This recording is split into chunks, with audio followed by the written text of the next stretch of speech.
Hey guys, today I am showing you how to make keto tortillas with just over 1 net carb a piece.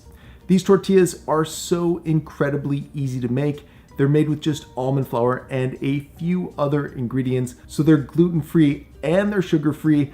And honestly, I think they are the perfect vehicle to make some keto fajitas with or keto tacos with. That being said, let's jump right into things, make some low-carb tortillas. So the first thing we're going to get out is our food scale and a food processor. We're actually just going to be adding all 6 of our ingredients to the processor and mixing them in there. So the first ingredient we're going to add to the processor, and this is actually the base of today's keto tortilla recipe, is blanched almond flour. And we're going to add a cup, which is 112 grams of it for today's recipe. So when we've taken care of that, the next ingredient we're going to add is xanthan gum. And xanthan gum is the key to making these keto tortillas bendable and flexible. If you don't have xanthan gum, you could probably substitute it with Guar Gum or Psyllium Husk, but you'll definitely want to add one of these ingredients for today's low carb keto tortillas, preferably the xanthan gum. So having said that, we'll be adding a tablespoon or 8 grams of it for today's recipe. Once we've added that, the next thing we'll want to add is a half a teaspoon or 2 grams of baking powder and a nice bit of salt as well.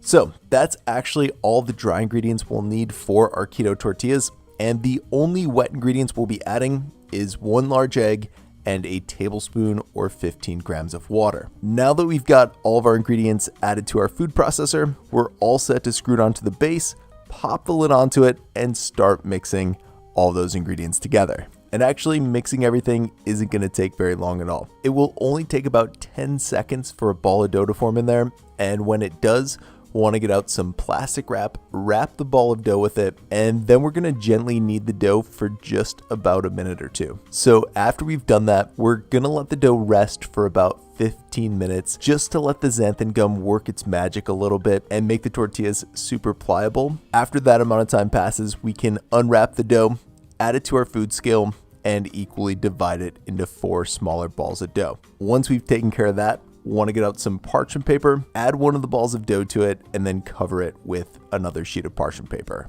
Now we're going to smush the dough with our hands until it's flat, and then at this point we're going to get out a rolling pin and work the dough out with the pin until it's about as thick as a penny and at least 5 inches long and 5 inches wide. We're actually going to be using a small bowl to shape our keto tortilla. So what I like to do to make sure that I've pressed the dough out enough is use the bowl to make sure that there's more dough than bowl.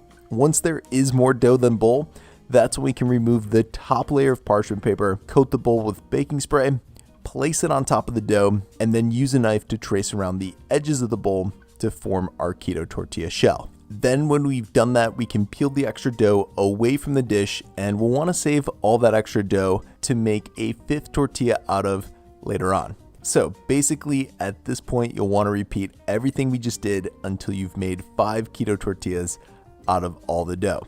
So when you've made all the tortillas, that's when you want to get out a non-stick pan, turn the stove up to high, and get the pan super hot.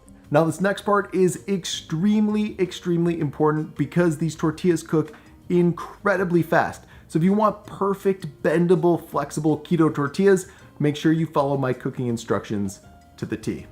When you add the tortilla to the pan, it will have a yellowish hue to it. But as it cooks, you'll notice that it turns much lighter in color, almost white. So when the tortilla turns this lighter color, and I'm talking the entire tortilla, not just part of it, that's when you want to flip it. And after you flip it, you want to use something I call the 5-second flip rule. So just count to 5 slowly and then immediately remove it from the pan. And this is really just to ensure that you don't overcook the tortilla. Then all you have to do is repeat the same process 4 more times, and you should end up with 5 soft and pliable low carb keto tortillas that look something like this. As always, for more information about how to make these keto tortillas or the macros for each one, check out the video description below, and I hope you like them.